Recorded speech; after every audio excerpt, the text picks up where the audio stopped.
How y'all doing? I'm super excited. We seen each other, Storms, Radios, and Cats. We seen you, or we got connected through, was it Alabama Farm Life, or what is her channel? I can't remember the name of her channel. Oh, man. It was the other day, I think. I know it was somewhere on a live. Maybe you can remember. But I'm super excited you're here. This is actually my odd day for having a live. Typically, I do lives Sunday evenings and Wednesday. And with Wednesday being Valentine's Day, I didn't want to ruin anybody's Valentine's plans. So I'm so thankful that you're here. That's amazing. Whoever else is on here, if you want to pop in and say hello, that would be great. I am here today to talk about gardening. I need somebody to chit-chat garden stuff with. So if you are into that, this is the live for you. I'm super excited about gardening, although it's still about a month away. I can't start my peppers or tomatoes until next month. So I'm just kind of in a waiting place, and watching everybody else plant stuff that's down south in a warmer climate is like, I don't like it. I don't like it.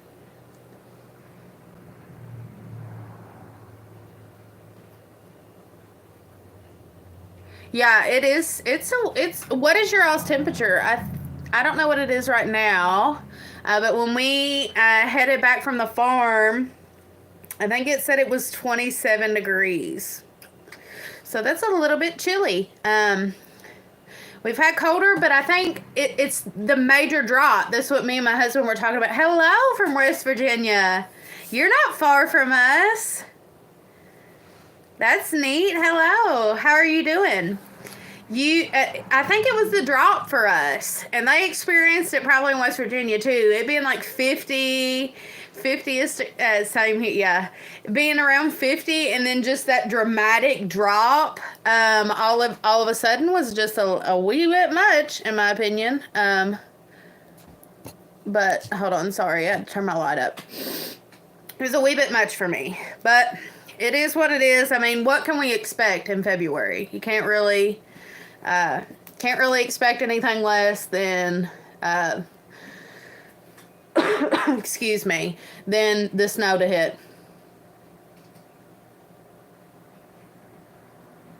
Yeah. Yeah. I like that. Slow down. Yeah, I like that. That's funny. That's funny. Yeah, that's the truth, though. I told Andy, I said, it's almost disrespectful. I told my husband, I said, it's almost disrespectful for the weather to do us this way, to give us 60 degrees and then drop, plummet, like you said, like a solid cop, like the temperature solid cop, and it needed to slow down. Yeah, it's crazy because, like I said, I mean, what can we expect? But on the other hand, it's so hard. It's so hard on people and their health, and it's hard on the animals. The animals, I mean, especially the animals, because they're out in it. And I don't know, but I guess it is what it is. We gotta roll with the punches sometimes. And it really, I think the reason why I have this garden bug, for one, y'all are new here. I've talked about it. Garden season is it's my season. It's my season. Fall used to be my favorite, and I do love fall. But summer, even though it's hot, it's my season because I can be out in the garden. That is my happy time, my happy place. It's my favorite. And it being warm like it was, I was getting, in the, it's spring. Getting in that old spring happy mentality about me, and then it hit me right in the face with 20 degrees and I guess we got about 2 inches of snow. That's a guesstimate. I don't really know. I didn't check like the stats on it. Really don't, honestly, don't really care what the stats on it are. I'm kind of hoping that this is the end. But I know that if we get any more cold weather, which chances are probably high that we're going to get some cold weather in March, I know it's going to be that old nasty where it's like 34 degrees and you get that cold rain that literally ruins your year. just ruins it. Ruins the whole entire, well, I shouldn't say the year. Ruins the whole entire month, because if we continue on with like these lower temps, it's going to be high enough where we don't get snow, but it's going to be low enough where it's cold, and we're going to get rain, and the rain is going to be miserable. It's going to be it's going to be ridiculous. So I'm kind of on the fence. I'd rather have snow or not. I'm sick of the snow and the cold. I need warm weather. Hello, Eric. How are you? I'm so glad you're here. I was telling them this isn't my normal time. This isn't my normal day. But we're going to see how it goes. We're going to see if this day works better for everybody. If I was to do it on a Saturday, it would have to be before 4 o'clock, though, because the reason why I'm able to do it on Saturday, a lot of you all know, some of you don't, we have church on Saturday night instead of Sunday morning. It's just what works for us. We're a tiny little church. We're a little family church, and that's just what works for everybody. But right now, our church is being renovated, and so we're not having church this Saturday, and so that's why I can do this. Yep, and in this valley, the cold sticks around like forever here. Yeah, I shared you on my community page. Thank you so much. I appreciate that. Harmon Homestead, very cold tonight here in Alabama. Plants are covered up from the frost. I'm so jealous of you. I'm so jealous. I've been watching your videos, and you just out in the garden, just doing your doing your little Alabama thing, and here we are up in Kentucky with 2 inches of snow on the ground and at 26 degrees. I'm so jealous. I'm completely jealous. I want to get out into the garden. I don't think throwing a fit or throwing a tantrum is going to help me any. Like, it's not. But if it could, I believe that I would I would revert back to my childhood days, and I would throw a tantrum if it would work. I want to be in the garden. I want to do the gardening things. But I'm just going to have to wait. Like I said, one more month, and I can start seeds, and then I'll be all happy. I'll feel a little bit better about it. See, the last couple of years we haven't been able to start seeds just because of family things going on, and just life was busy, and we had a lot of family back stuff going on. But this year, hopefully we can get knee deep into planting seeds, getting seeds started. And me and my mother-in-law have been just like raving about starting seeds. We just want to get our seeds started. We both of us been like collected. We've been talking about. I went to the Dollar General. We got a new Dollar General. Surprise, surprise. Down from the farm, and I went in there the other day, and they have like the seeds out, and I got a couple packets of seeds. Let me grab them. These are the only seeds I've bought so far this year. I've got to order my seeds. I'm sorry, my nose is running. I've got to order my seeds, but I got these, and I'm super excited about this flower pack. It's like it says fragrant flower mix. They're burpee seeds. I'm not a big fan of buying from like major companies like this. I prefer to like do like backwoods companies, but they are heirloom seeds. I've never grown these before. What are they called? San Marchi, yeah, San Marchino, or however you say that. I'm not going to pretend like I am an expert at pronouncing things, especially with this accent. But I'm super excited about these. Last year we grew Health Kick tomatoes.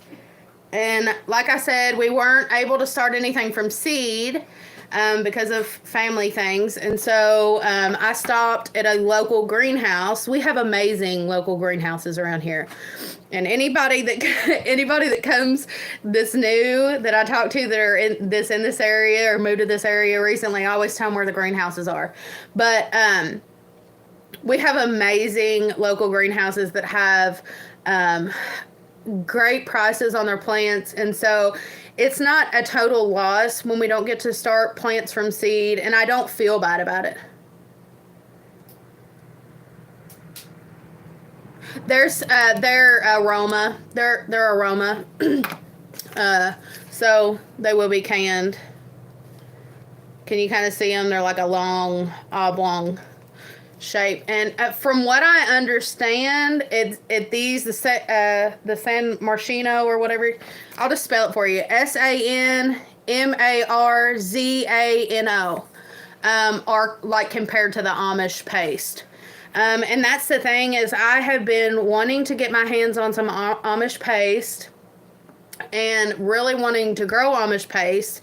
And I stopped at one of the local greenhouses. It was actually an Amish greenhouse. And I said, I'm looking for Amish paste. Do you have any? And he said, no. He said, I have not been able to get my hands on Amish paste seeds. And he said, so I grew these Health Kicks. And I highly, highly, highly recommend the Health Kicks. I looked them up. He thought that they were heirloom. And so that's what I thought they were. But I looked them up, and they are... they're a hybrid, but they did well. They did very well. They produced fruit for a really long time. I loved them. They were just really good, a really good Roma tomato. And I liked canning them. Here's the thing. Daisy Q, have you done much canning of tomatoes? Here's the thing. You can can pretty much any tomato, but your slicers, or what I call like a sandwich tomato, or like like a slicer, like a plate tomato, a sandwich tomato, a eaten tomato is kind of what we call them around here. They're watery, and they give you more juice or more water than your Roma type tomatoes. Your Roma type tomatoes are going to give you more meat. And that's not a bad thing. I can and I do all together slicers and paste, but wondering if, yeah, your Romas, my nose is running. It always does this every time on a live. Yes, the Roma tomatoes are going to give you, it's going to be thicker. It's going to be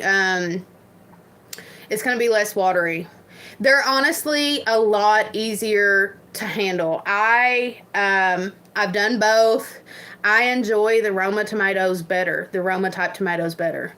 And the reason why is because they're less watery. The slicer tomatoes, they do fine, but you know how, like, when you're canning so long, I don't wear gloves when I can, but when you're canning so long that, like, the juice just gets everywhere, and then your hands, like, start feeling weird. It doesn't do that as easy with the Roma tomatoes as it does with the slicers. No, I haven't. She said, have you tried the hillbilly tomato variety? We have tons of those starting this year, cultivated in West Virginia, I believe. No, I have not. I've never even heard of that. Let me write that down. Hillbilly tomato variety. Is it like heirloom? Are they like heirloom seeds? I've not heard of them. That's interesting, because that's close to us. No, I haven't tried those. Like I said, the last few years we just had to buy. We had to buy from greenhouses, which is not a. I mean, it's not a bad thing. Support your local businesses if you can. I'm going to start planting inside like I did last year if I can stand the grow lights again.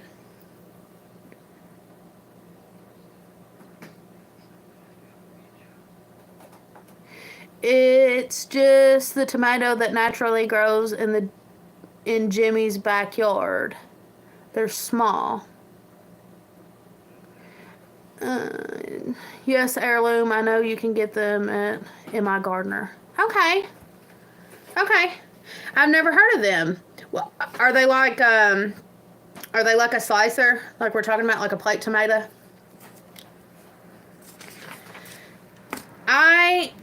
I did a video on this, and I kind of want to talk about it a little bit more on this live. But I wrote down all of my plants the other day, and I put them all on this sheet of paper, or not all my plants, all of my seeds. And I know a lot of you have asked what type. You've asked about our green beans because I rave and talk about the green beans, our green beans, Appalachian beans. And here's the thing. There's a reason why there is a bean called a Kentucky Wonder. There's a reason why they talk about like Kentucky beans. And it's because Appalachia just, yeah, that'd be awesome. Appalachia just has good beans, and I'm not saying that to brag. We just do. We love beans in general. Just Appalachians love beans. I know in Kentucky in general, bean is just part of our diet throughout the year, but it's a major part of our diet in the summertime. We could like live off of green beans in the summertime. One, because the garden produces so much of them, and two, because they're delicious. A lot of people grow your Roma beans or your bush beans. And y'all, I don't have nothing against a bush bean. They're okay tasting. They're easier to can. I will tell you that. He said green beans. Yeah, because you're a Kentucky feller. You know what I'm talking about. Hillbilly is an heirloom orange with red streaks. Large slicer. Have you made a 7-bean soup? No. I seem like I've heard of that, a 7-bean soup. But I wanted to talk to you all about our green beans, about our favorite green beans, and I can give you the names of these because we have grown them, and they're all delicious. They're all really, really good. Some of them are common names. Some of them are beans that we don't even have like a real name for because they're heirloom and they were given to us locally, and they're delicious. And so I'm going to give you, the two that we don't have names for, I'm sorry. I can tell you what they are, but I can't, you can't buy these. But the ones you can buy, I'm going to give you the names for them. And I'm going to tell you where we bought them as well. But you can type these in online and find them. Now, here's the thing.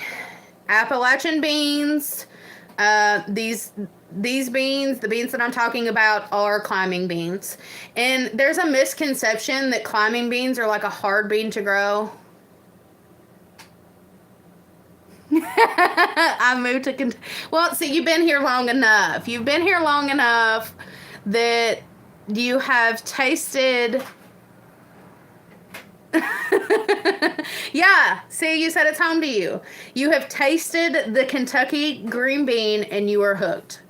And you can't tell me any different because I won't believe you. I'm just kidding. He can vouch because he said he's from Cleveland. You can vouch that Kentucky green beans are just the best. I'm just kidding. But we do have really good beans, and there's a reason why people brag on our green beans. Okay, so guys, I'm gonna get to it. So the first bean is a cut short bean. Cut short bean. They are very short. That's why, hence, they're called cut short. They're about this big. They're a tender bean, and they mature quickly. And that's the thing about these green beans. So, an Appalachian green bean, a Kentucky climbing bean. These beans here are best when picked tender.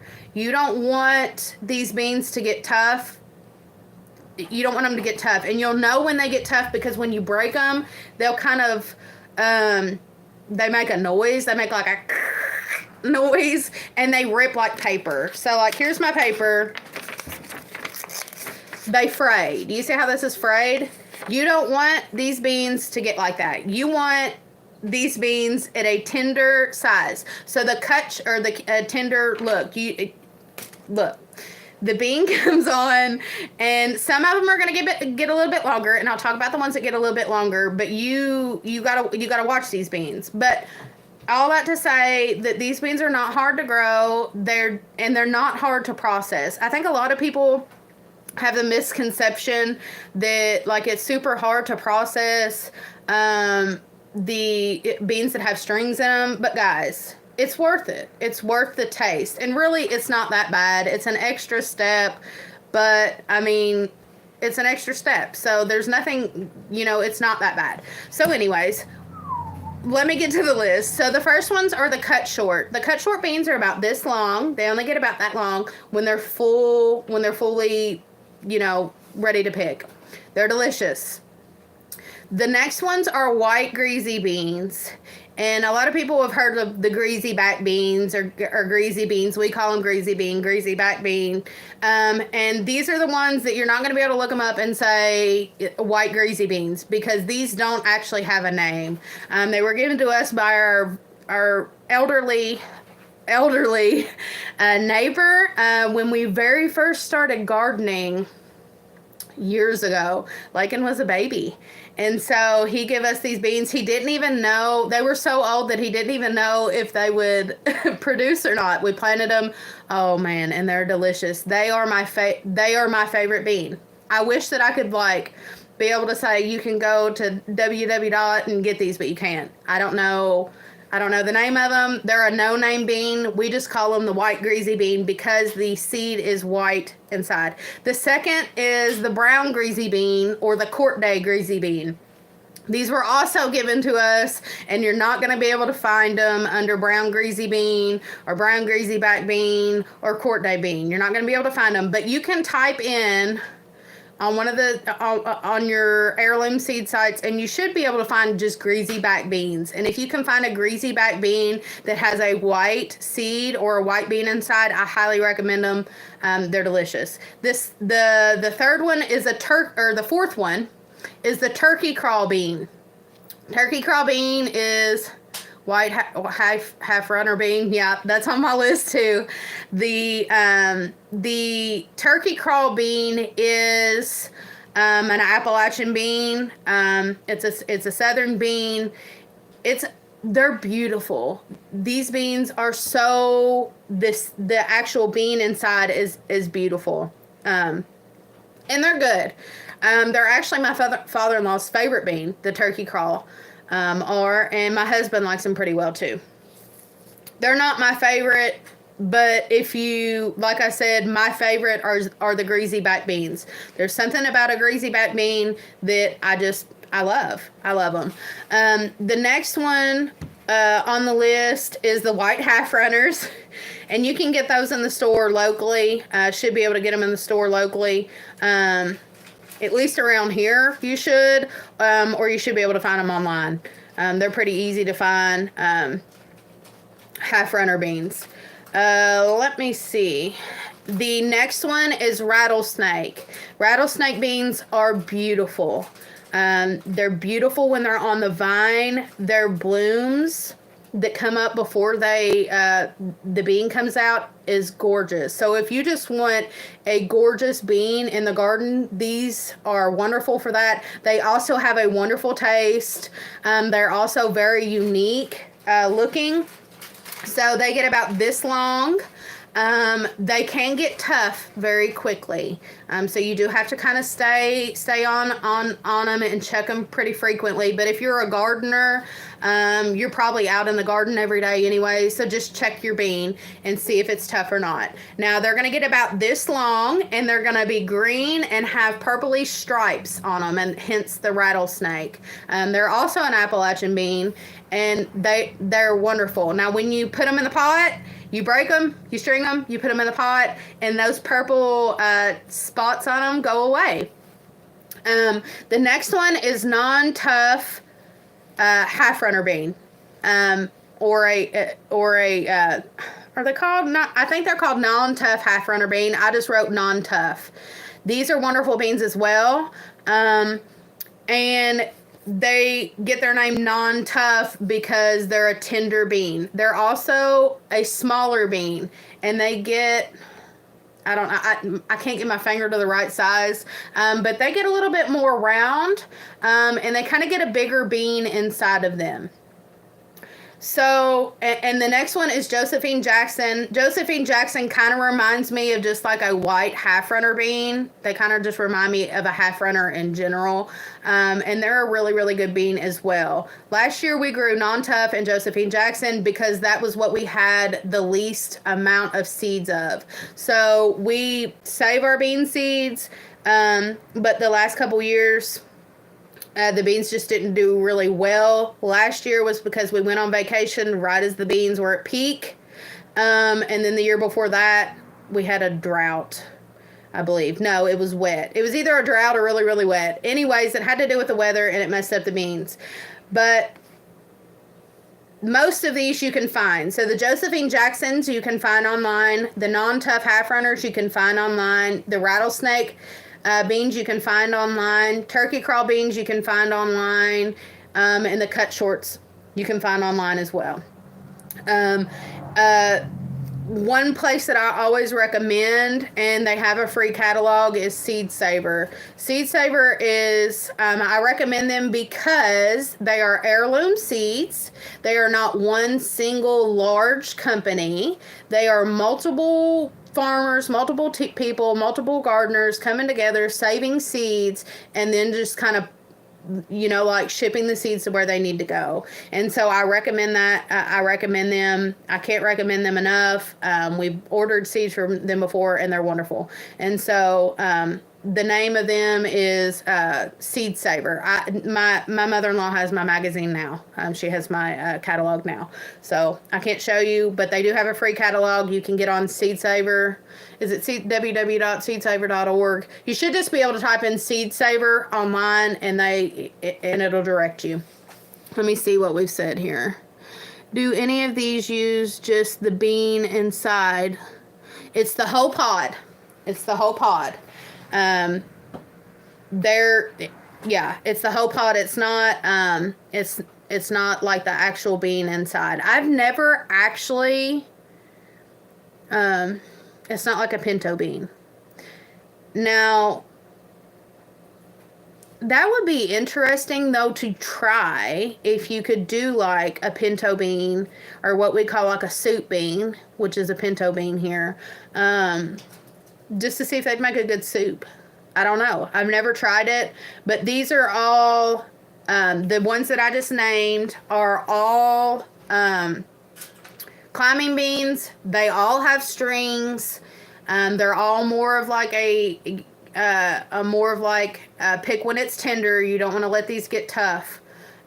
Bean, and they're all just like a green bean. Now, Daisy Q, I have a video, and I think that we've talked about this before, about how we cook beans in Appalachia, and I think it's called Appalachian green beans or something like that. But I think I've got 2 videos, and I show how to cook these particular beans, how we cook these particular beans. But I'll go ahead and talk about it. So how we do it is we take onion and some type of salted pork. So you can use bacon, you can use, like side meat, just any a type of salted pork.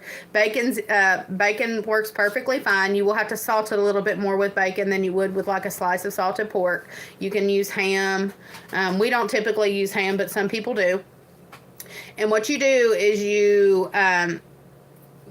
brown your bacon and onion up. You keep that bacon grease in the bottom of your pan, and then what you're going to do is you're going to pour your beans in. You're going to pour your washed beans in. So your beans are going to be broke and have the strings out of them and broke. And then you're going to wash them, put them in the pot, cover with water, and you're gonna let those beans get tender, fork tender. And then once they get close to fork tender, you're gonna throw you in some potatoes, cut potatoes, that you've taken the skins off of, and you're gonna put chunks of potatoes in. You're gonna cover it back up. You're gonna cook it until the potatoes are tender, and there's your meal. Put a little onion on the side, put some cornbread on the side, and there you go. So that's how you make Appalachian green beans. If it's summertime, you can slice your big slicer tomato and put it on the side. It's funny though. We were talking about slicer tomatoes. Y'all wanna know a fun fact about me? I don't like slicer tomatoes. I can't eat, like, I can, but I don't like a tomato by itself. Like, I can't just pick a tomato, like a cherry tomato. We grow cherry tomatoes at the farm, and Andy and my mother-in-law and my father-in-law come out there and pop them a tomato in like a snack. Thank you. Pop them in their mouth like a snack, and I cannot eat a tomato like that. I don't like a tomato on a sandwich. You poor thing. I don't know what it is. I just don't. But I will eat a tomato on a salad. I will eat a tomato, like, I'll eat tomatoes and like noodles, tomato and macaroni noodles. I'll eat a tomato with something, but I cannot eat a tomato by itself. It's okay. I mean, it's decent, but I'm not like, oh my goodness, this is just so good. I don't know why. I don't know why I'm that way, but I am. Another thing, people are probably going to gasp. I don't like cornbread. I don't like cornbread. I know. I don't like cornbread. Randy, you probably just gasped right there. One person's done left us. They're done out of the comments. I just don't. Now, I can eat a corn cake, which is like a pancake. I can eat those, but it's the texture. It's just like the grittiness of it that I can't do. It's not the taste. The taste is really good. Leaves the live stream. Somebody did. They left. They up and left us. I think you're from Don't you dare. Don't you dare. That is almost blasphemy there, bud. I bought Cracker Barrel cornbread mix, and it was good. I wish I liked cornbread because everybody around me enjoys cornbread. It's a texture thing. It's a texture thing that I can't do. You know, like there's people, I'm one of those people that has a problem with like texture in my mouth.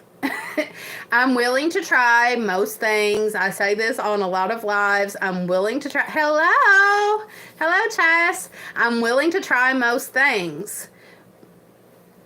Even weird things. I'm willing to try it one time, but that doesn't mean I have to love it. Them's fighting words. Yeah, that's what I'm saying. Them's is fighting words. Meet me in a holler somewhere, buddy. I'm just kidding.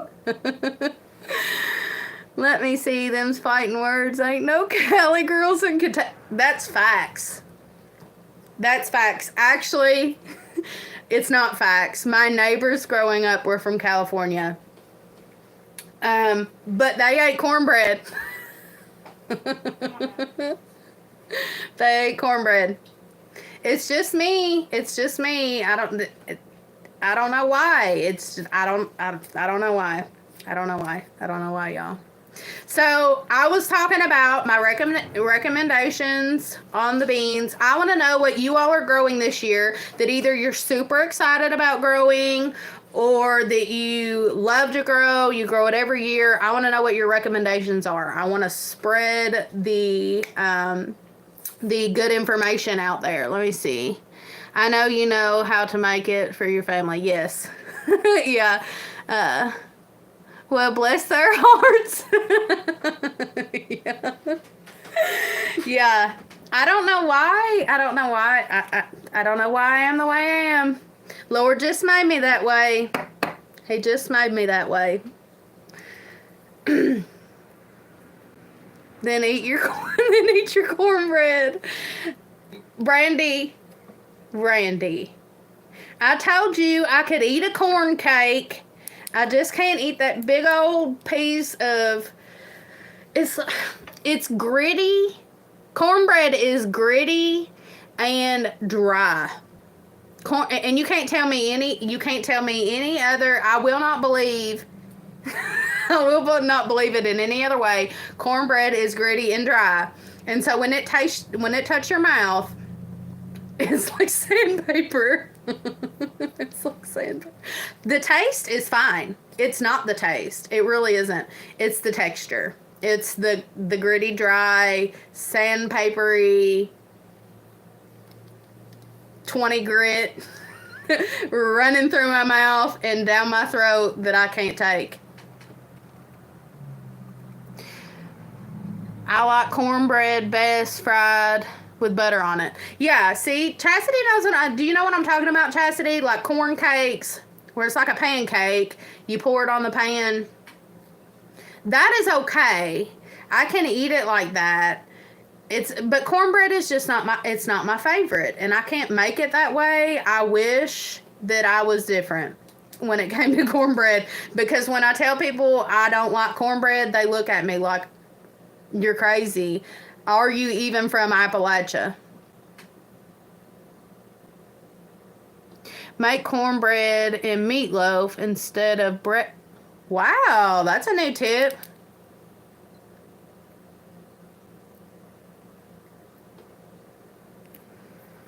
Hold on, guys. We got a spammer. Give me just a second. Okay, they're gone. We're back.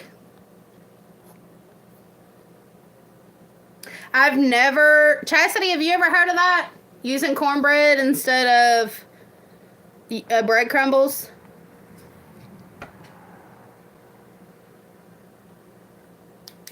Gotta look in the seed box. Go look in the seed box. Tell us what. I've heard, yeah, Mom always made it with oatmeal. I have used, the panko breadcrumbs. I also save back my bread. Like if we have like ends of bread, we're not end of bread eaters. We're just not, never have been. If I have any biscuits left over, just bread in general. If any bread's left over, I usually put it in a freezer bag, put it in the freezer. When I get low on breadcrumbs, which I'm low right now, guys. When I get low on breadcrumbs, I, put them in the thingy, grind them up, and then put them in a mason jar once they're dried. And I use them in meatloaf. I'm not a big oatmeal and meatloaf person. My mom always made it that way. And here's a funny story. I would not eat my mom's meatloaf growing up. I would not. It disgusted me to watch her make meatloaf. Now that I'm older, I make meatloaf here at my house. I have no problem. It was like the way she made it. I don't know, just something in my mind. I couldn't do it. But the funny thing is I make meatloaf now, and meatloaf is my husband's favorite meal that I make. Like when he talks about my cooking, when he tells other people about my cooking, he always says she makes a good meatloaf. She makes the best meatloaf.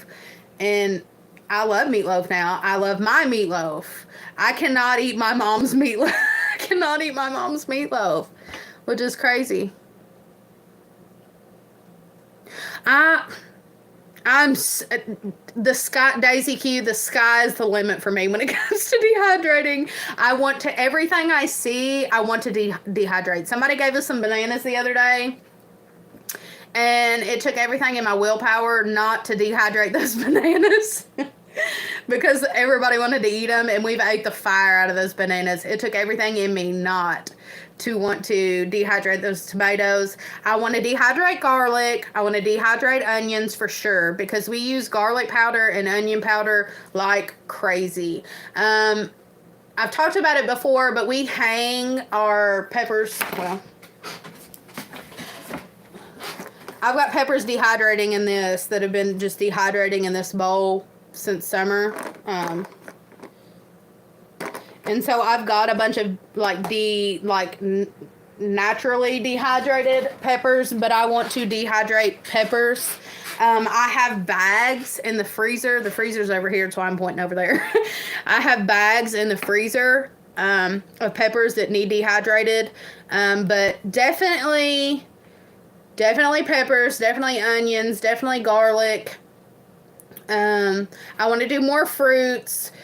We've got some berry bushes that are in the garden, and we've got an entire raised bed chocked full of strawberries.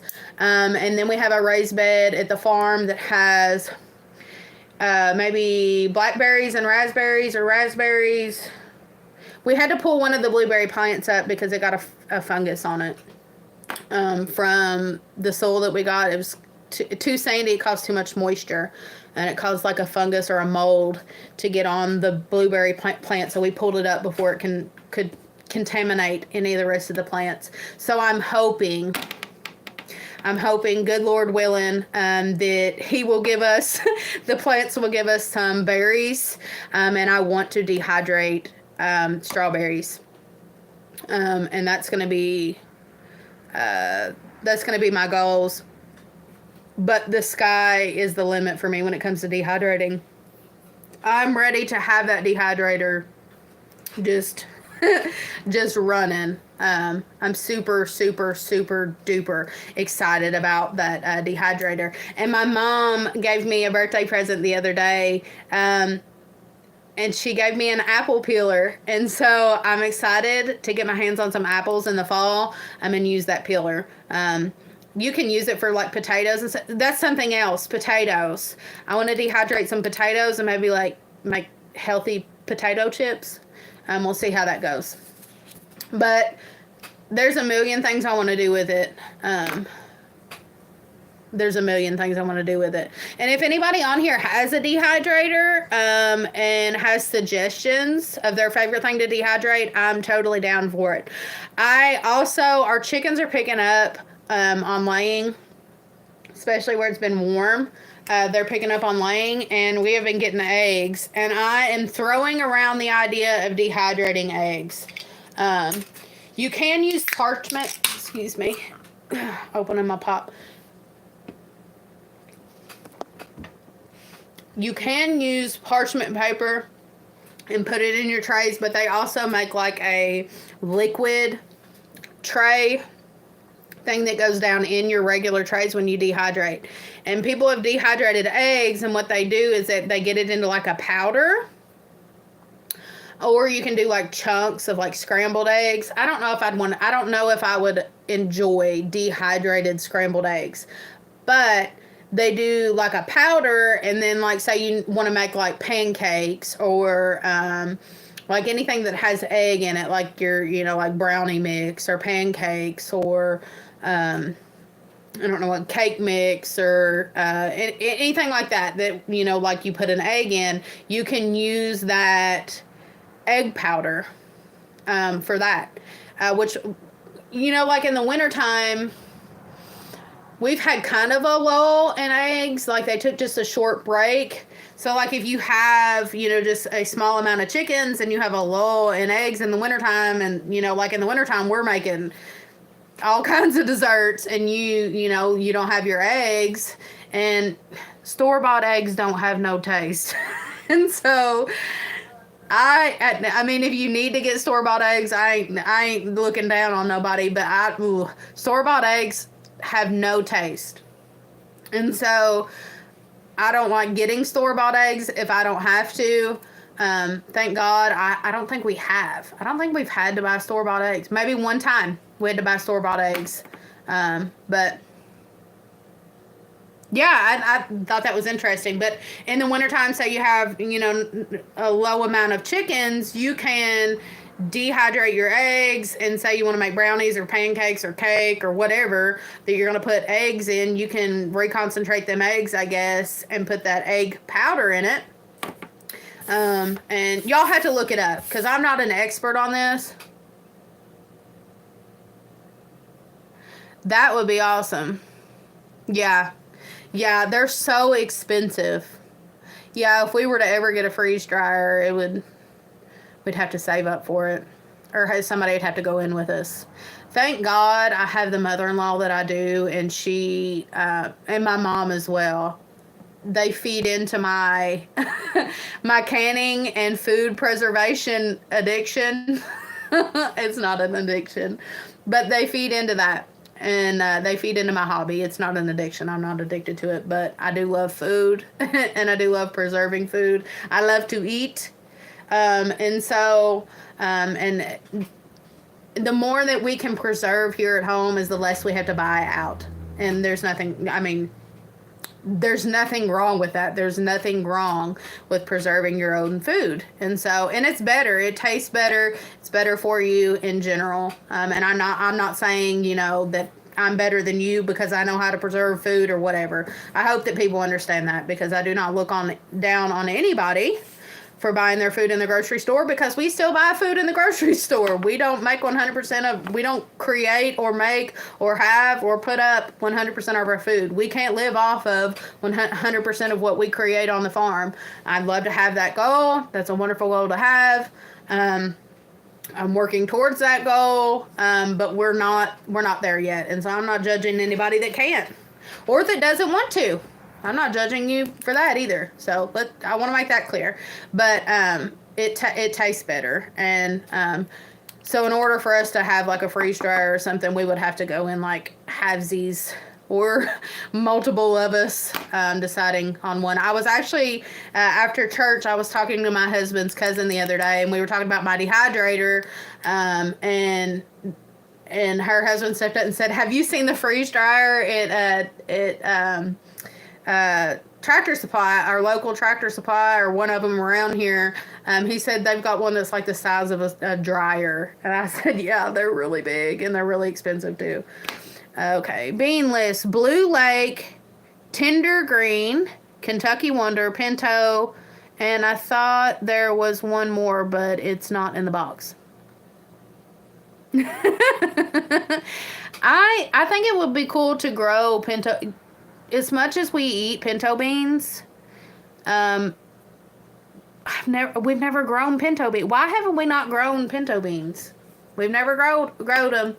I guess because they were cheaper to buy in the store. But have you bought pinto beans in the store lately? It's crazy. It's crazy. Our grocery store, our town grocery store, our little grocery store in the little town that our farm's in. Excuse me. Has the pinto beans and the rice together. The rice is crazy high. Yeah. Yeah, we've never grew pinto beans. I don't know why. Like I said, I guess that we just thought that, they're cheap in the store.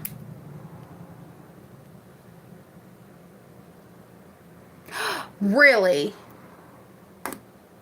I have a bag of pinto beans from the Save-A-Lots.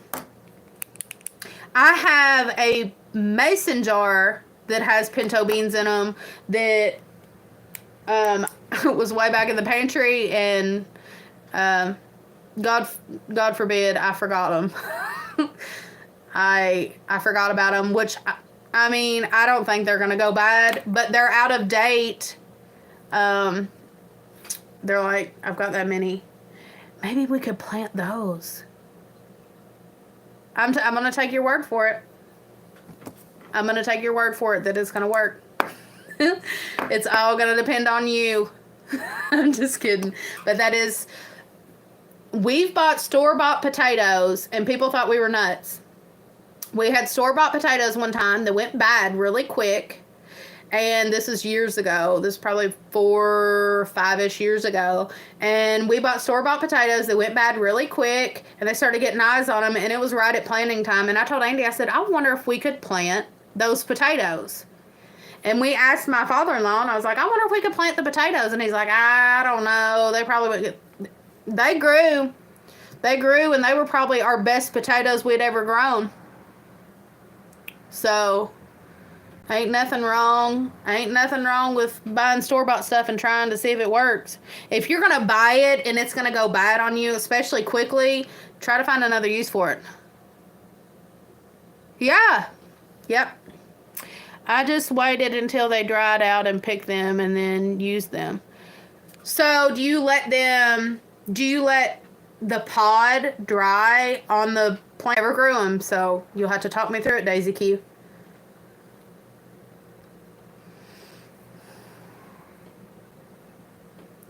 Okay. All right. I'll have to try it.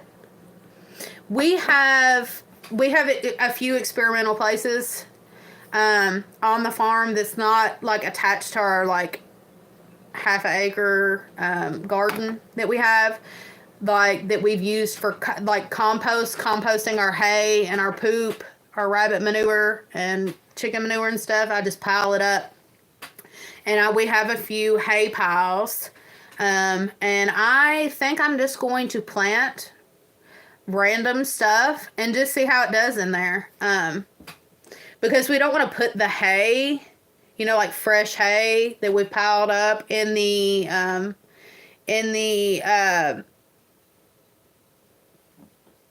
garden, because we don't want a bunch of weeds and grass growing. I'm sorry, I'm having acid reflux issues. And I'm washing it down with an acid reflux maker. We have those spots, and I'm thinking about just trying them. Here's the thing, is the chickens were a big problem last year about getting into our plants and eating our tomatoes and things like that, and I'm worried that it's going to be worse this year. Because now they've realized we're making food up there, and they can get food. And my big stock chickens, my free range chickens, are already starting to dig where we had the tractor in. Okay. All right, I'll try it, y'all. Lord's willing and the creek don't rise. I'll try it. And what I'll do is put it in some of those experimental areas. So you said soak beans overnight. I'll write it down. I've got those hillbilly tomatoes wrote down too. I'm kind of interested in those. So pinto beans, soak them overnight, and then plant. And I guess you can put them out when you put, like your regular like green beans out, right?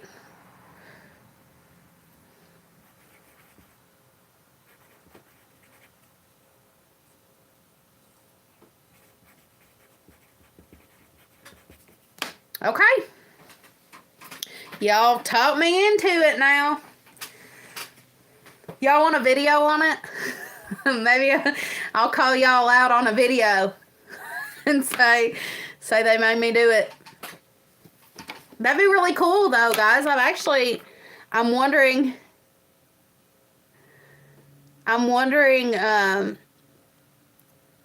if I'm excited to see if it works. I'm sure it will. Y'all said it would. I don't know why it wouldn't. But I've never done it. Like those things that you're excited to try but you've never done. So you're curious how it's going to work out. I'm going to try it though. Lord's willing. That'll be fun. It'll be like a little experiment, especially since I'm going to put it in like a random area. Um, it'll be fun to start. We usually start beans in May in ground is usually when we can start. Let me see. Our last frost date is May 19th, supposedly. So they say. So we'll see. Andy don't usually like to plant stuff though until June 1st. And this is the crazy reason why. I talked about it, I think, on one of the last lives. We planted in May. We planted after the last frost. And we had a crazy, I think it hit, it was the beginning of June that it hit. I think it was June 1st or something. I think that's why we always say June 1st. It hit, and you know, like your blooming trees, like your trees have apple trees and stuff, had blooms on them. Your cherry blossom trees had blooms on them. Easter lilies were out. All the plants that like bloom early, your early blooming plants, your what is it called? I can't think what it's called. Those purple trees that come out. I can't think. Is it redbud? Redbud. I always say they should be purple bud. The redbud trees were bloomed, and then a frost hit. And when it hit, it killed all of those trees.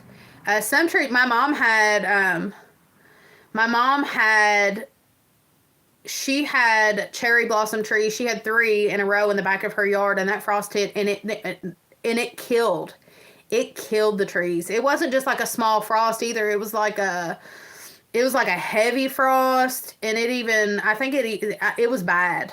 It killed stuff, and so it was just a random late weird time to have a frost, and when it hit, it ruined a lot of things, and it was just the trees and stuff, and everything was just weird that year. It killed, like I said, it killed a lot of things. Chastity. It starts in May. Your in-ground stuff you can do in May. But you want to start, if you're wanting to do peppers and tomatoes, you want to wait a little bit later on those. That's usually March. You can start those inside, though. I don't know if you would be willing to do that. Yeah, I've got Easter lilies out in my... I've got gladiolas and Easter lilies that haven't opened, but I've got them out in my flower bed in front of the house, and I'm worried the snow is going to get them. It might not. It might not be. Usually it seems like they can take a little bit of snow or a little bit of frost, as long as it's not too long. They were still green today, but they've got, like how they'll have like the green pod, but none of the bloom yet. But yeah, Chash, you can start, your tomatoes and your peppers are going to be a little bit later. But you can start a few things and, you can start a few things in May. You don't want to put anything, I told you March. You don't want to put anything out until after the first frost, which is May. I completely told you backwards. You start tomato plants and pepper plants inside in March. If you don't want to start them inside, you'll have to wait until after the first frost, which is May 19th. I told you that backwards. Forgive me. I'm sorry. And anything that's direct plant, you don't want to start until after the last frost, which is May 19th, according to Google.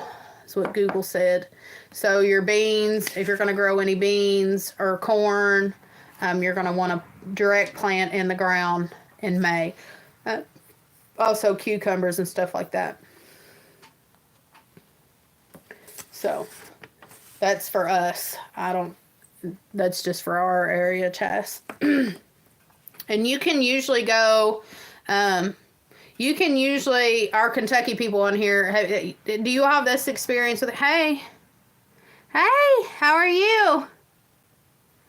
Good to have you here. We're talking about garden stuff. If you want to join in, what's your favorite plant to grow? What are you most excited about growing in the 2024 season?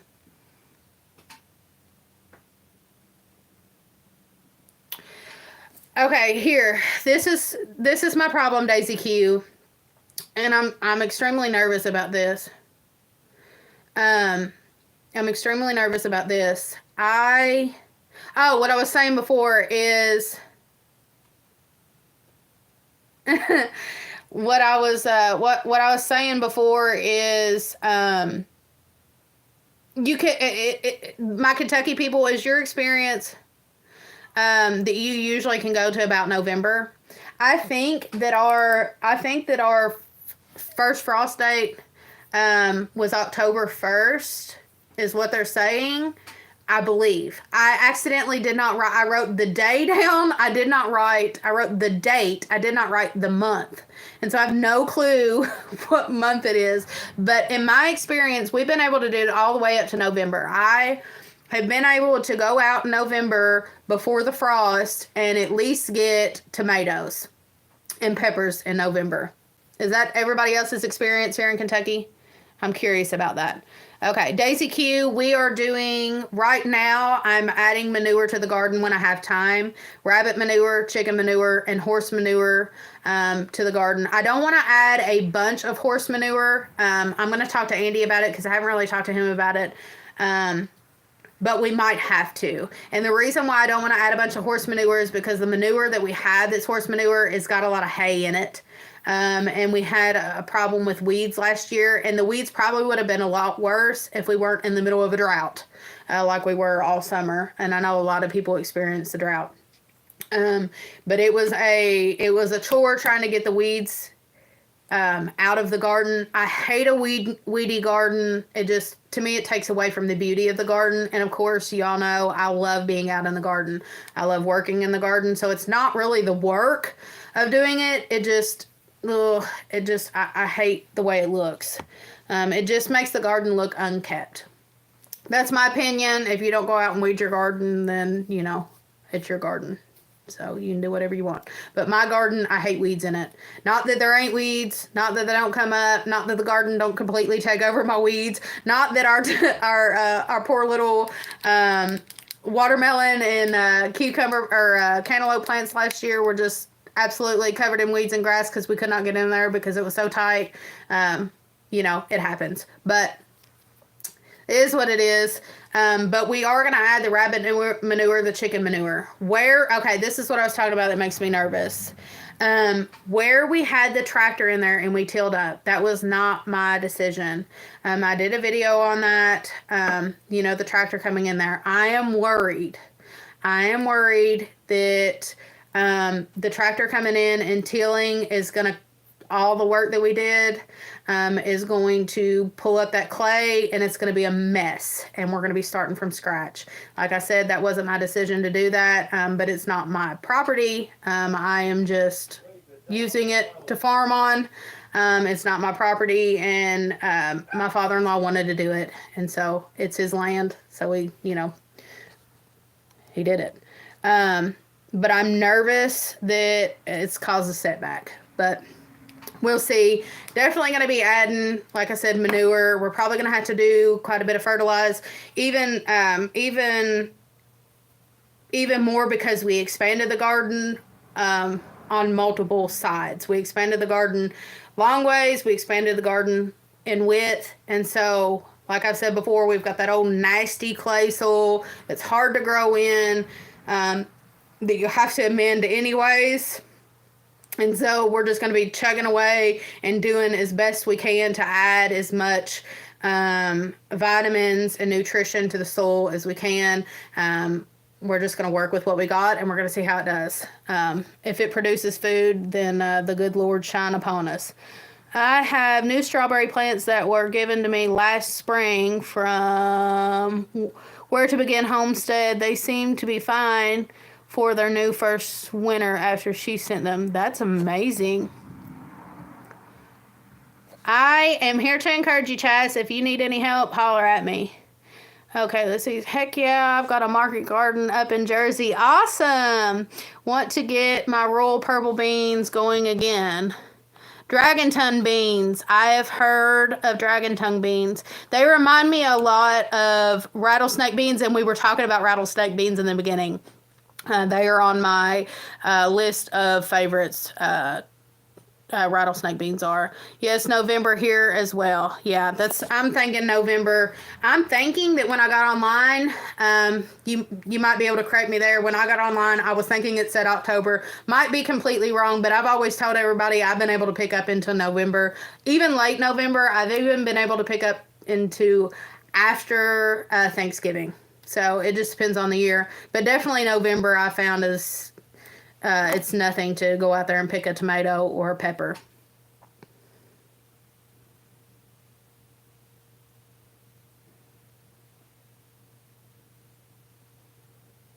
No, yeah, we don't. Our hay supplier is a local man. He's an old farmer, and he don't even add fertilizer to his hay fields. So yeah, we don't have any problem with any pesticides or anything like that. Now, he does live, his hay fields are kind of around roadside areas. One of his hay fields is around roadside areas, and I'm not going to say that it doesn't spray on those, but that's his like bad hay field. It's kind of like a wetland because we live in like a wetland area, and we usually typically don't get hay from there, so we don't really have any problem with that. We don't really have any problems with pesticides or even fertilize because he's just he's just had for generations and for years and years he's just seeded his fields, and they've done what they've done. He's added probably cow manure and things like that, but as far as just extra stuff, he don't do any of that. And that's why I'm perfectly okay with doing potatoes in hay. That was something that we did last year, was the potatoes in hay. And people have asked me about that, and I so wish I could have done a video talking about that. I wanted to do a video of beginning to end, how well it did, but that's another thing. We share the garden. It's a 2-family garden. We have our garden here at home. We have our farm garden that is shared between 2 households, 2 families, and sometimes people get out there and dig stuff up before you can get to it, and that's just part of it. I'm not complaining about it. That's why people were asking about a video. I wish I could have done a video, but by the time I got to get to the potatoes in the hay, amongst doing all the other things, they were done picked through. They did do very well in the hay. I will say that if we could have done a larger amount, they probably would have done even better. We probably would still be having potatoes now. Here's a major problem that we had last year, and I don't know what we can do to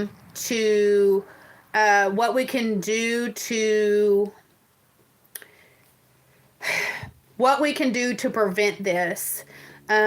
We planted potatoes in ground last year. We've always planted potatoes in ground, and they've done well. Our potato plants were beautiful last year. They were full. They were wonderful. The hills did decent. Here's the problem. We had a bug. I seen the bug. I don't know what type of bug it is. I didn't kill it. I couldn't get a hold of it. But it was like this. It had little spiky things on the end of it that looked like stingers. And I think it had wings or something. It was about this long. That bug destroyed our potato patch. We lost so many potatoes because we couldn't store them because that bug drilled holes throughout our potato patch, and it was so disheartening because I knew that it would have done really, really well. The plants were absolutely gorgeous. I kept bragging about the plants. I did multiple videos and multiple shorts showing those potato plants because they were absolutely gorgeous, and that makes me so aggravated. And I have no clue what we can do to prevent a bug like that from coming in and just drilling through our potatoes. Like, what can I do from that? You can't put pesticide out, obviously, because you don't want that on your plants that you're going to eat. So I don't know what to I don't really know. I don't know what to do about that. Yeah, it's aggravating, and now I'm worried. Try alternating garlic. Have you ever tried also, I'm glad that you said that. Has anybody tried diatomaceous earth? Because I'm wondering what that would do. Would that mess up the potatoes? I was wondering if we could just put diatomaceous earth down with the potatoes, but it would probably wash out. Because by the time the potatoes were this big, they were decent size, that was when they were drilling holes through it. And you could see where the ground was clay soil. It would be a chunk of soil that this bug had packed together, and then inside of it would be a hole this big where it was going through, and that's what it was doing through our potatoes. It was just drilling through the potatoes. Let me see what you said up here. Proper maintenance goes miles. We are all organic here, no pesticides, fungicides, or poisons. Use fish emulsion, worm tea, and other compost made on site, plus goat rabbit manure. Goat rabbit manure is fantastic. We've got a bunch of that. Chicken quail manure goes into compost to break down. Yeah. Try alternating garlic. Most bugs hate garlic. Basil and marigold also helps around the edge.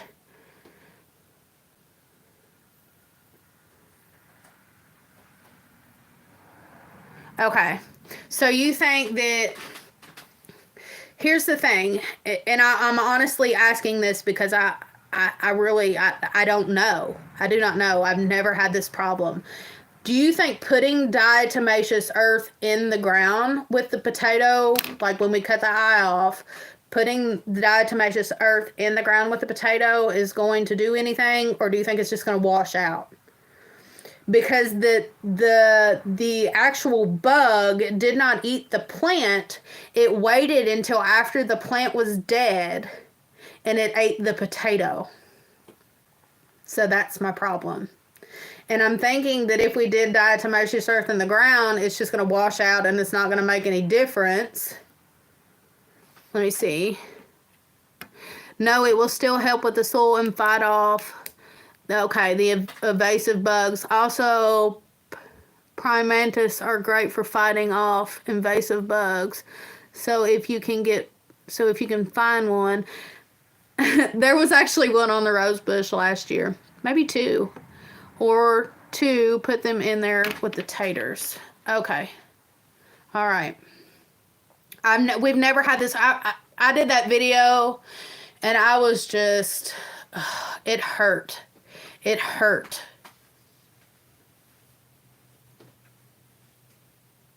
Okay. All right. It was like, the more potatoes I dug up, the more mad I was getting, because you take like potatoes this big, good eating potatoes, and all that work and all those beautiful plants and all that time and just all of that, and then you pull them up out of the ground and you've got a nickel size hole through the entire center of the potato, or just straight through, and you're just like, it was hard, especially since we dug up an entire, I filled an entire wheelbarrow almost with potatoes.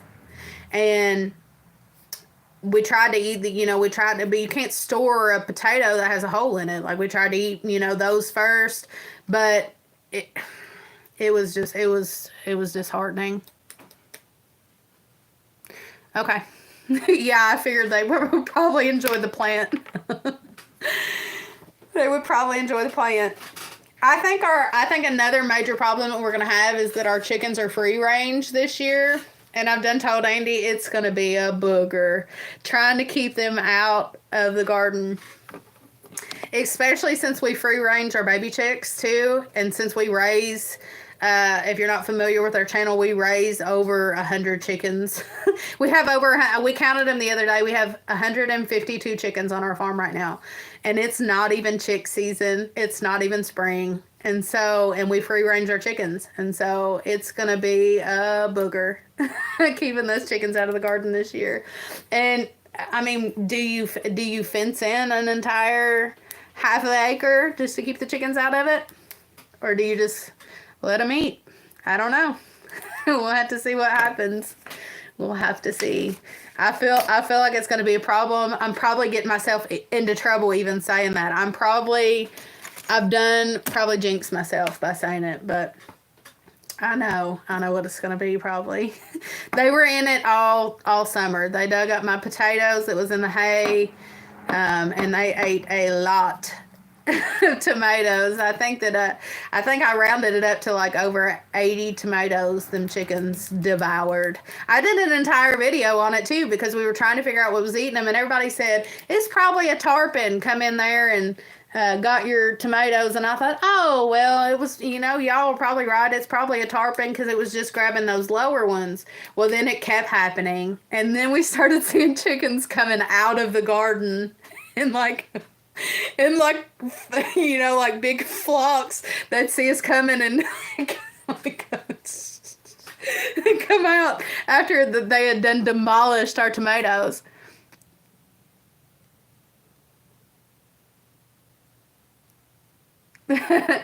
It's a job. Keeping that many chickens is a full-time job. But we raise, my husband raises heritage breed, exotic chickens, and we ship them all over the world. And so we have those, and then I keep around 30-ish laying chickens, around 30-ish. We try to keep it a little bit smaller than that. I think I have what did we say, maybe 19 or 20 chickens right now, of big stocks. Yeah, chickens can be 62 quail. Look at you go. That's a lot of quail. Wow. We just recently got rid of our goats. We had Boer goats, and we just recently got rid of those. I keep saying it's not the end of goats, but it's just now is not the time for us to have goats. And Boer goats are not for me. Not for me, not for me, not for me. They might be for other people, but they're not for me. And so we will not have Boer goats anymore. Lord's willing and the creek don't rise. I don't want to say, well, I guess I shouldn't say never, but chances are I'll probably never have a Boer goat unless I just come upon one and I just can't help myself, or somebody needs help or something like that. But I'm not going to go probably out of my way to get a Boer goat. But we had some Boer goats. And I just went from 13 rabbits and sold a bunch the other day. So I'm down to seven rabbits, but I've got 3 pregnant does right now that are due next month. And so we're going to go from 7 to a few pretty quick. And if I'm being completely honest with you, I'm not prepared for them. I need some more cages. I need some more cages. I typically would keep 2 does in rotation of rabbits having babies, but we did 3.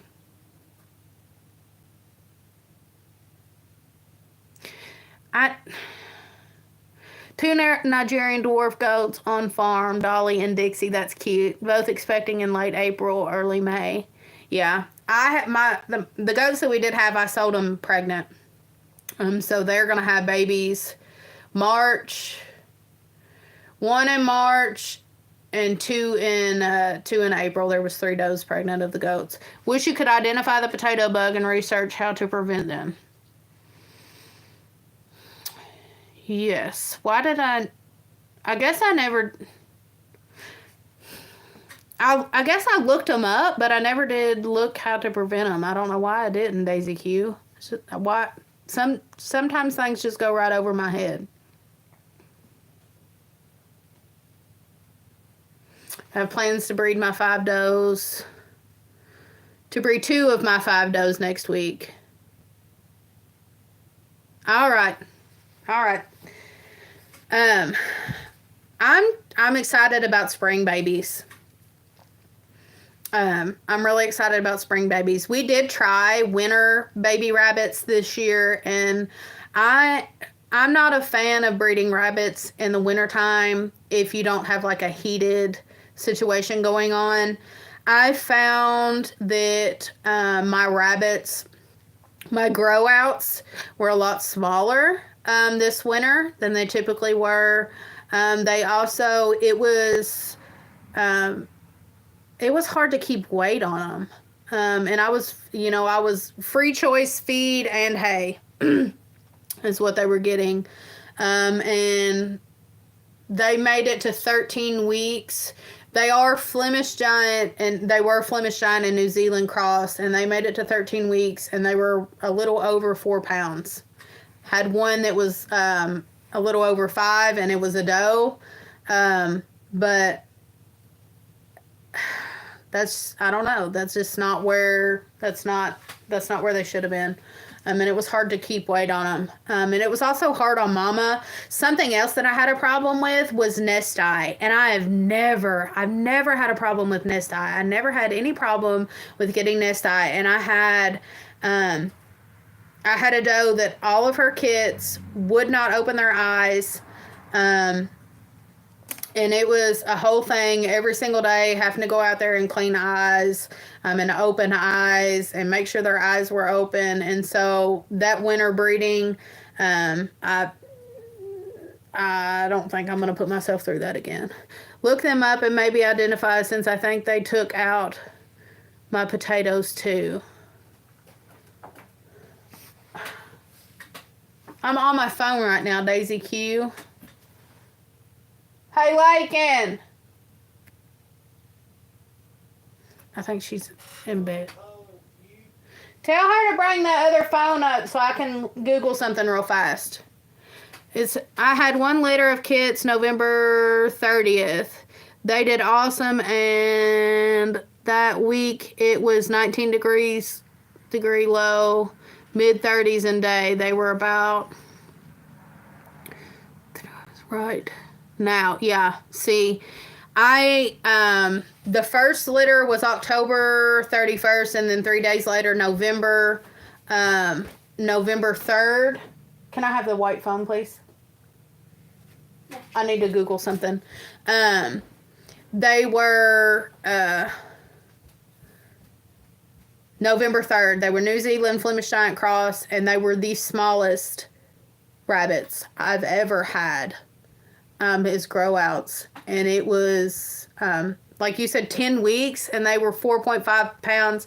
I sold them to people, a local family that is going to eat them for meat. She sent me the weights on them the other day, and we had one that was 3.5 pounds at 14 weeks old. It was a doe, and another, and then the other ones were around 4.5, 4.7 at 14 weeks old. It's crazy. Yeah, I don't know. My New Zealand name is actually Potato. That's funny. She's a big girl with crazy growth genetics. I had a New Zealand buck and a Flemish Giant doe. I sold my New Zealand buck.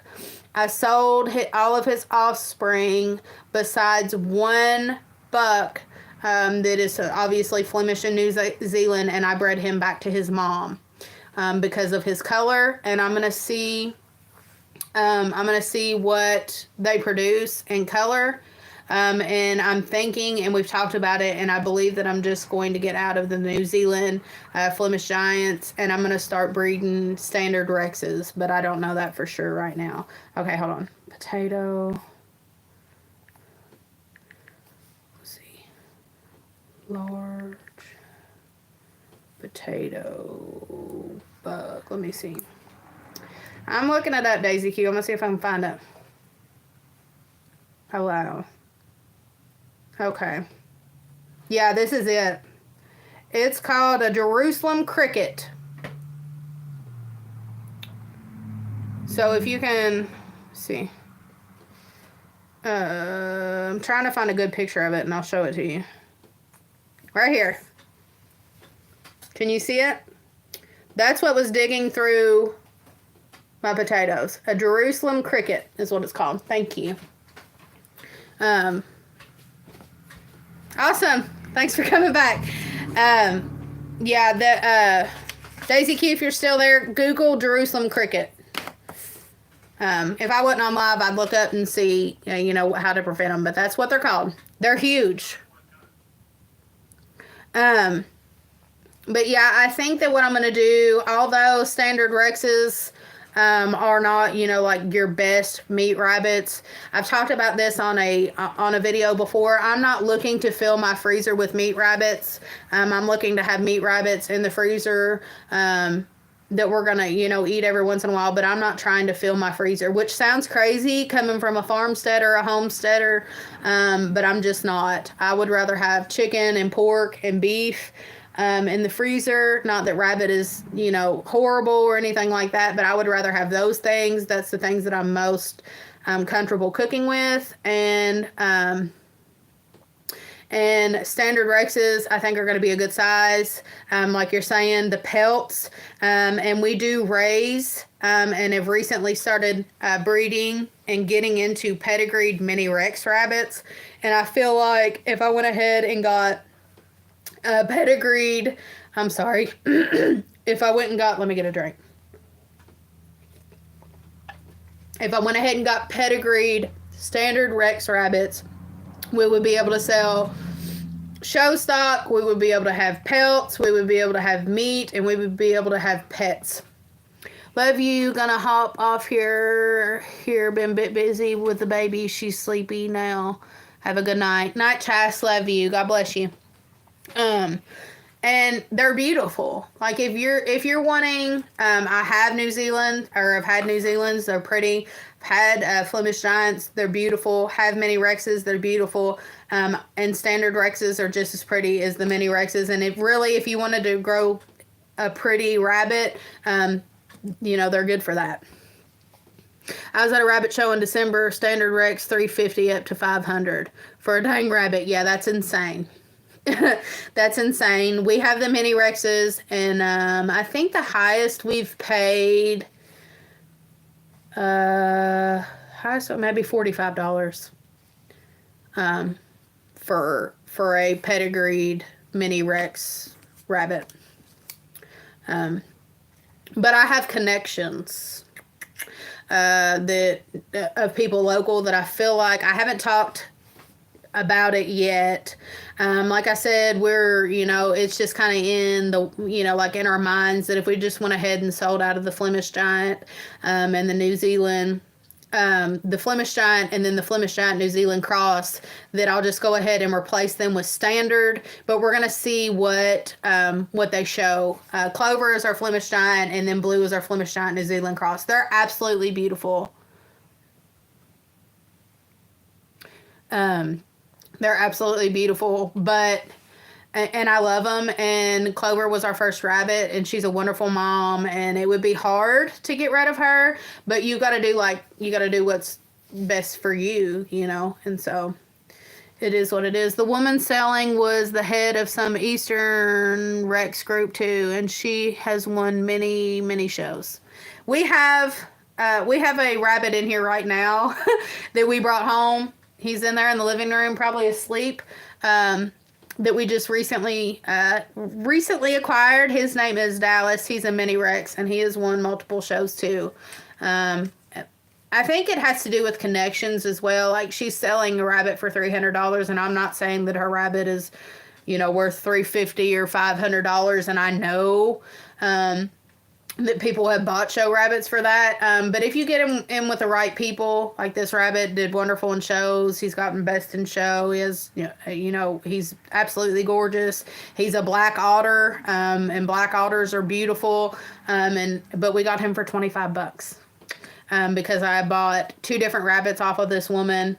She made me pay $45 for the first rabbits, and she let me have this one for $25 because, she trusts us to take care of the rabbits that she's had, and she trusts that we'll be good to the rabbit. We'll take care of the rabbits, and also if she wanted to buy back from us or buy some of his stock, or his bloodline or some of his pedigree, that we would do her well. And I think that that's a lot of it. It's connection that you have with people.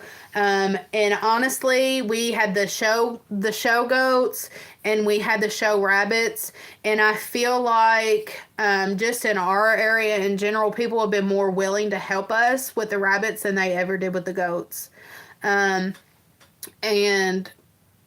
I like it. Now that we're just getting into the show rabbits, we've had rabbits for a few years and raised rabbits for a few years, but now that we're getting into the show rabbits, I really like the connections that we've built with people and the friends that we've made, and that it's really been wonderful. And I think that that's why I'm more apt to go ahead and just stick with the Rex rabbits, because people have been really, really, overall, they have been really friendly, and that makes a difference.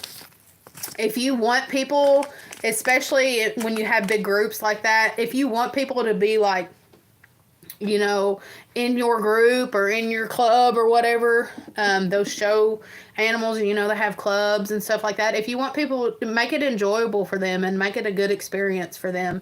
And so we've had really good experience with breeders in our area, and I think that that's why we're more willing to say, we're going to go ahead and get rid of the stock that we had before and, switch, because it's been wonderful to work with people, and I feel that breeders have been more honest, and they've treated us well, and that makes a difference. That makes a difference. And I've talked about it on this channel before. I've talked about it in videos before. I put these videos out and I talk to people and I show people how to do things with absolute no judgment. I try not to judge people, and I try to build this channel up as a community, as a loving community, and people that are willing to help other people. I talked about on a video the other day about people having a disconnect with food, and how this is a big problem, and we need to step up. People that know how to grow food need to step up and tell these people that, this is how you do it, and it's not hard. I will help you and talk you through this, because people, especially on the internet, are so quick to judge and so quick to talk down to people and so quick to just, talk to people like they're stupid. And it's not fair. It's not fair. Just because you know something doesn't mean everybody knows it. And you should be willing to teach others. You should be willing to be able to tell people, this is how it's done. Because these are generations, these are generations of people that are growing up that have no connection to their food whatsoever. And we need to be building up and giving the next generations confidence to grow their own food. And it's crazy to me that people haven't done this. It's so important. It's the most important life skill that there is to survival, is knowing how to make food, how to grow food, how to cook food. It's so important. I have friends that has about 40 to 5. I said 40 to 50 rabbits in her rabbitry, and she has a lot of in the rabbit world. Yeah. That's a great mindset. I want to teach people as well with my channel. I make videos Also, we host a class every year, how to harvest chickens. That's amazing. That's wonderful. And I'm glad that you are doing that. It's something that needs to be done. It's a need. It's a need. I talked about the other day, and I don't know if I left it in the video. I think I took it out. But I've always known where my food has come from. My child is raised up to know where her food comes from. But there's a lot of people that don't. There's a lot of people that don't. There's a lot of people that are scared of food, honestly. Once they figure out where it actually comes from, they're scared. I know. I seen the other day, and people always make this comment, and you'll probably know what I'm talking about. What is it, Mike? I follow another YouTuber, and she had put out her rabbits, and she was talking about raising rabbits for meat and how she can produce enough meat for her family to put in the freezer for an entire year out of rabbits. And somebody commented on there and said, rabbits are not food, they're pets. Why are you eating rabbits? Have you ever heard, there was different comments, have you ever heard of what do they call that? Like rabbit poisoning or whatever, you know, like where you eat rabbit. People think that because if you eat too much rabbit that you're going to die, but what they don't know is if you only eat rabbit, yeah, you will starve. But you can put other meats or you can put other fats in that and you're not going to starve. Nobody's good unless they absolutely have to. I don't know anybody who's just going to eat rabbit. I mean, they're going to have other vegetables and meats mixed in there. And so I don't know about people. Somebody commented on my video the other day and said, and I asked them, and I love it when people comment this stuff because, and I'm not saying this to judge them. I love it when people comment, protein poisoning. I love it when people comment stuff like this because they'll comment it and then they'll never say anything back. But somebody commented on my video and I don't know what video it is and I don't know the name, so I'm not going to say it. I wouldn't say it anyways. But they said, and will you let him out?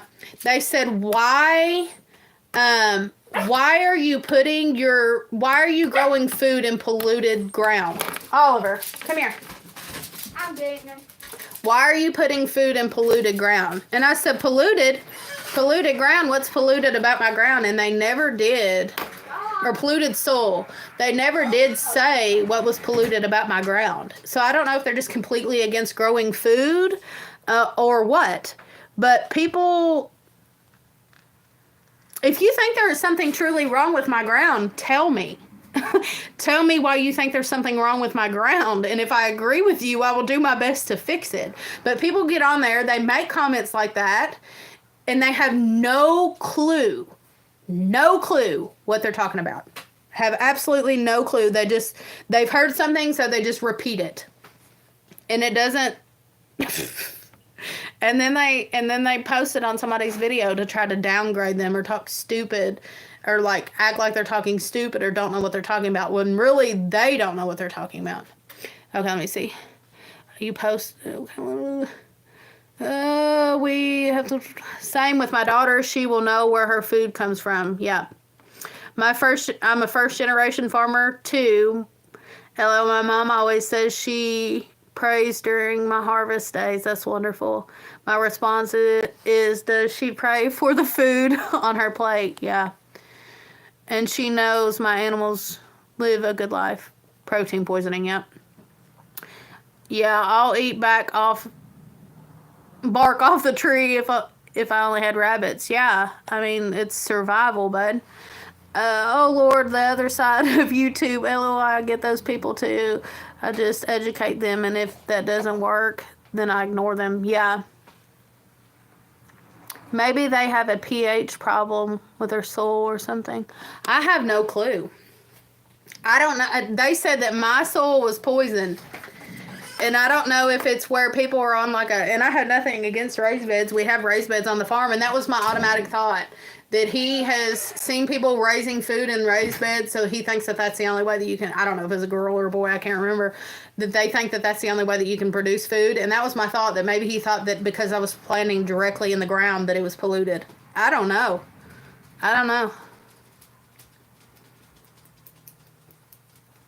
Yeah. Yeah. Sherry said, I showed up late, but I agree people would rather eat processed meat and vegetables. They would. They would. And it's because that's what they've always known. And I think that, well, I was talking about that woman with her rabbits. I think that people um, are even more disgusted that we eat rabbit, even more disgusted that we that us in general, that all of us that grow rabbits for meat.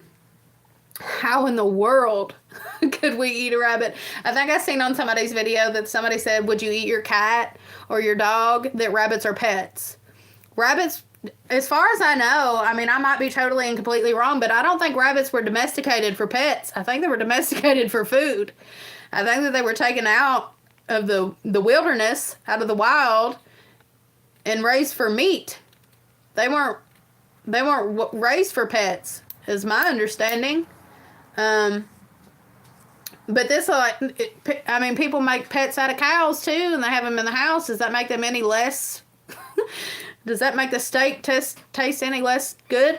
No, it don't. Actually, it might make it taste a little bit better, but I shouldn't have said that. That's kind of mean. But seriously, though, just because you make something a pet doesn't mean it's a pet. Doesn't mean it's a pet. It just means you made it a pet. I mean, you can make a rattlesnake a pet, but that doesn't mean it's not a killer. So, I don't know. I don't know. Let me see. What do they have x-ray vision? Are they sneaking on your land at night and testing the soil with junior chemistry set from 1960? You know what? If they are, I'd love to know their findings. I would love to know.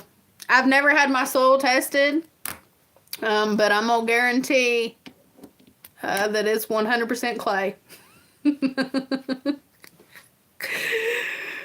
Maybe I shouldn't guarantee it's 100% clay. It's mostly clay. And if they found any poison, they need to let me know. They need to let me know ASAP.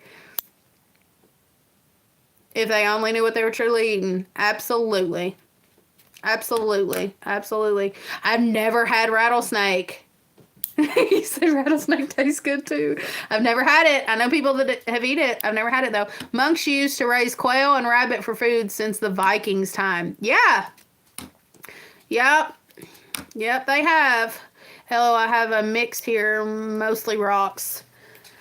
Oh, rocks are a mess. You know what I'm talking about though.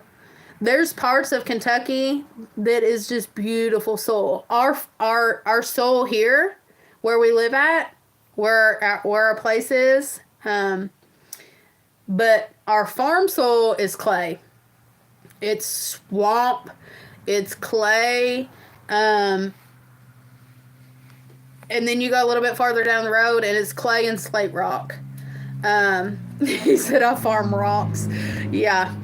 And but here where we actually live, oh, it's beautiful, dark black soil. Don't have hardly any clay in it. You got to dig real deep to get the clay, and it grows really, really good here. But we can't have a big garden here, unfortunately. So we have to grow out at the farm. And there we can have, I guess, I've never measured it, but I always say around a half an acre of garden. And so we can produce more there. So we grow what I call my kitchen garden here at the home, that we eat out of, we fresh eat out of, and then we grow a garden at the farm that we can have. Let me see. I farm rocks. They always pop up everywhere. Bless your heart. Where I live in Colorado, I knew a few people who sold rattlesnake meat. I'd say Colorado's got a lot of rattlesnakes. Kentucky does too, though. I cooked some up and it tastes like chicken. Huh. It's kind of white, ain't it? It's like a white meat. Don't get me wrong. The whole area is some major money farms. Yeah, absolutely. But here in the valley, we have to really work to make the soil work for us. Yeah. The downside is living on the side of the mountain is rock. Yeah. Well, we're in the same boat here because farmland, and you all know that live in Kentucky, farmland in Kentucky, especially when you get out onto the horse farms and stuff. It's beautiful. The soil is wonderful. The land is great, but who in the world can afford it? Us normal people can't. Us normal people can. At least nobody I know can. You know, it's high. It's beautiful though. I love driving out through. Where is it? Out towards like Paris, Kentucky, and in through there. Beautiful, beautiful horse farms and like the rock walls that go through there. But who can afford to live out there? I can't. I'm in Ashland and we have clay. Yep. Nope, I can. I rent my place and I'm blessed to be allowed to do what I do with the land. Yeah. See, we own our home that we live in. We rent the lot, and it's a small lot that we actually live on. But we eat breakfast, we sleep, and we shower here. The rest of the time we're out at the farm that's 15 minutes away from us. And that's funny because 15 minutes away from where we live, the soil is that much difference. But it's more up into the mountains is what it is. This is kind of like what do you call? I don't know what you call it. It's the lower valley or area before you get into the base of the mountain, and once you get up to more of the base of the mountain, you get the clay soil, and then you get up a little bit higher into the mountain, you get the rock. And then you get a little bit higher up in there, you don't get any soil, you just get rock. It's just rock. Y'all know what I mean. Rock with pine trees growing out of it. That's all you get.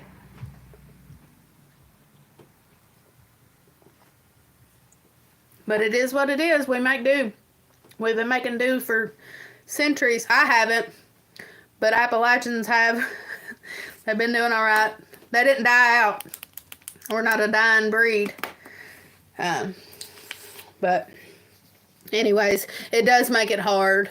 It does make it hard, and it sounds like I have a little bit better than some of you all having to farm rocks. That is one good thing about it is it's clay without rock. That slate rock that we have here in Kentucky is you can't. I mean, it's hard. I know what y'all are talking about. Having to deal with that rock. I've never had to deal with it, but I know people that have had to deal with it, and I know what you all are talking about. I've seen it, and it does make it hard. It does make it hard. Do you all do raised beds? I know that raised beds have become really, really popular. And there's nothing wrong with raised beds. Mine would be better off to do raised beds. Maybe they're a little bit easier. I feel like too, I think it's where I'm younger. I feel like the older you get, probably the easier raised beds would be for people. Every year I try to get a new raised bed to increase harvest with making good soil. Yeah, that's a good idea. Takes a long time. Yeah, it does. Our soil is good, don't get me wrong. Just rocky fields have rock walls because they used to, yeah, that's what I was talking about in that place in Paris, Kentucky. The roads are lined with rock walls that slaves built, actually, and it's beautiful. Let me see. Raised beds are great for back issues. That's what I'm saying. Yeah, I feel like it would be, especially for older individuals. I do raised beds, less weeding and less bending over. Yeah. We plant straight into the ground. Yep. 3 inches compost, manure, and peat. Yep. Yeah, I feel like for older individuals, which is good for younger individuals too. I'm not saying that, but I feel like the older you get, the more you want to grow your own food, you have more of a realization of wanting to grow your own food more than younger people. But also, it's just easier. It's just easier on your body physically. And like I said, we have that garden out at the farm, but my mother-in-law and father-in-law are in their 60s. Um, and, uh, and so, my mother-in-law especially gets around really good. My father-in-law has had quite a few health issues. Um, and so he can't be out in it's sad because he can't be out in the garden as much as he wants to. And I wish that he could. I so wish that he could. But I feel like the older they get, that it will be better for them to have the raised beds, and it will be easier for them to tend to. My mother-in-law is a workhorse, and my father-in-law used to be before he got really sick. Both of them are very hard workers. And my father-in-law, I don't want to downplay him either. He works as hard as he possibly can. My mother-in-law works a full-time job, and she is out in that garden as much as she can, and she is canning and doing all the things. But I know it would be easier on her to have more raised beds. I'm glad that we're able to do that for them too, though. I'm glad that we're able to, one, expand the garden for them, grow more food for them to have and to put up and to can along with us. We benefit from it as well, but I'm glad that we can, kind of keep that going for them. Yeah, so I'm going to try raised beds here. I have to see how it works out in the spring, just me here, so I have to do the work for several people. Yeah, something that we made a mistake with the raised beds, is that we ordered soil from a local young man. He was young, and I say that very compassionately, and he said that he had good soil for raised beds, and it was decent soil. The only thing is it was so full of sand that what it does, it's sand mixed with a little bit of clay, and so the raised beds, when they get wet, they stay wet for a while, and then when they dry out, it's like concrete. And we are extremely blessed that the strawberries and the berry plants did. I'm sorry, we just disconnected somehow. We are extremely blessed that the strawberry plants made it like they did. And the berry plants, like I said, we lost a blueberry. And we lost a blueberry plant, but we need to amend the soil. We need to flip the soil around. We need to take some of that sandy clay soil out and add probably some different soil in there that's going to drain a lot better and not turn into concrete once it dries. Yes, I'm 65 and my back is 80. Bless your heart. I hear you there. I'm 57 in March. Well, if I don't get to tell you happy birthday, I'm going to go ahead and tell you now. Happy birthday. I fill bottom half with rotting logs, grass clippings, leaves, manure, and compost. Top off each year with 2 inches of compost manure. How we did our raised beds this year was just the one, we did them like, they're only like this tall. It would be great if we could kind of raise that each year for her. But that's how we did them this year. We also raise stuff in tires. Like old used tires. I don't know if it's really that smart. It's probably got a lot of chemicals in them. I didn't even think about it until I just said that. But we do, I guess that's like a southern thing. I don't know. My grandma always did that too. Raise them in old used tires. But we do some of that as well. And I think it's just easier to keep the weeds out of it and stuff. But we're definitely going to have to do something different in the raised beds, a different soil in the raised bed. I wish everyone here has a great garden season this spring. Good luck, y'all. Yeah. Oh, the drought. It was awful. The drought was awful. And I know a lot of other people experienced it worse than we did. I thank God that we did not have it as bad as some places. I know Texas in places like that. It was so bad that, I mean, people lost, like, all of their grass.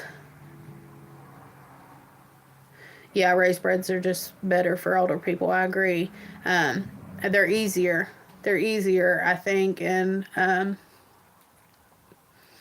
they're good for everybody, though. I don't see anything wrong with a raised bed at all. I think if you don't have a lot of time, for sure, they're a lot easier. Place plastic in the tire first, then add the soil. I believe they're okay. Yeah, that's a good idea. That's a good idea. We have, I wonder too, you're talking about plastic and it made me think. There's a ambulance that just drove by. There's another one. I hope everybody's okay. There, we have like feed bags.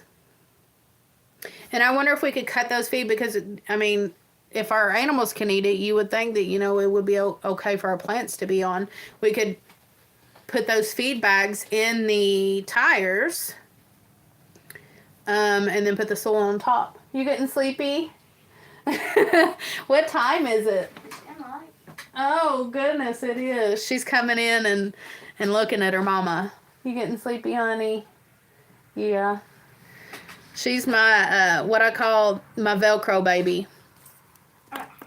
She said, I've got one child, and because of that, she is extremely attached to her mama, and she is 9 years old, and she still wants to be with her mama when she goes to bed, and I'm perfectly okay with that, because there's one day that she's going to get older, and she's not going to want to be with her mama all the time anymore. That won't never happen. She said that won't never happen. And I'm gonna take full advantage of her wanting to be with me, and soak all of that up. And sometimes it's rough having a Velcro baby. Although she's not a baby, she still is right on her mama's trail. And sometimes it'll drive you nuts. But I just try to say, you know, it's not gonna be like this forever. I need to just soak it up. What time is it? About 10 o'clock. Well, guys, we've been on here about 2 hours, and the little one is getting tired. It's past her bedtime. So, I guess we'll get off here, but we've had a wonderful conversation. I completely lost track of time, but it's been wonderful. There she is. Come here and show you Rabbit. Got my Mr. Dallas. There's Dallas. Was he asleep? No, he's been awake. Let me see if I can grab him. Come here, bud. Hang on. There we go. There he is. Let's see if we can. There he is. Ain't he so cute? He's sleepy. He's been running around playing in the house, ain't he? Yeah, I was running the floor and he would chase me. Yeah, he's been chasing her around. It was nice chatting with you, and I'll subscribe to your channel. You make sure you subscribe to mine. But I'll subscribe to your channel as well, and I thank you so much. We've had wonderful chats and conversations, and I've got to learn from you all. I love it when I get on these lives and we get to learn and talk about things and learn things from one another. It's wonderful.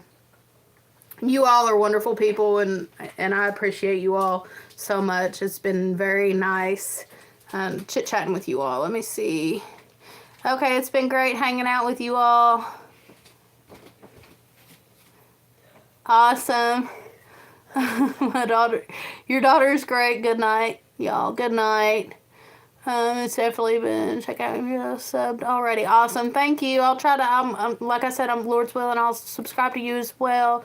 Glad I caught you. Awesome. Oh, he's so cute. I know. Ain't he adorable? It's old Dallas. Thank you for your time. Thank you, Daisy Q. You were such a big support. And you know what I think of you. I adore you. My husband even knows your name on YouTube, and he'll ask me how you're doing. Maybe one day we can do a collab on farming. Absolutely. Absolutely. And while I'm on here, I meant to announce it in the beginning. I'm going to be doing a live interview with Harmon Homestead. Y'all check her out. She's a Southern Appalachian girl, and it's going to be really fun. She talks a lot about prepping and things like that. So if you love that stuff, she's a wonderful girl, and I'm super excited about doing that live with her. And Mike, I have got my email on my information or community tab or whatever it is. I can't. I think you know what I'm talking about. My info or whatever, my description. I don't know what it is. My bio. They call it a million different things. If you want to shoot me an email, we can talk about that. I would love to do a collaboration with you. I think it'd be wonderful. I think it'd be cool to discuss different things and learn from each other. That's what this is about. But I appreciate it. And if any of you all ever want to do a collaboration, y'all just hit me up. My email is there, and thank you so much. My email is there, and if y'all want to do it, I'm totally open to it.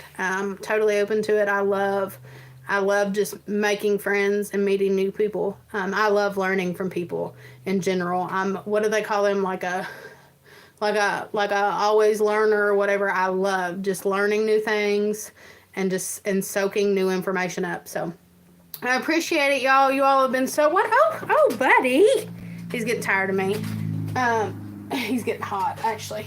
I love you. I loved you all hanging out, and I appreciate it. Y'all are so wonderful. Thank you for the subscriptions. Thank you for hanging out. Thank you for all the wonderful information, and we hope that we can see you on the next one, guys. I will probably do another live tomorrow. For those of you that don't know, my lives are usually Wednesday at 8 o'clock and Sunday at 8 o'clock.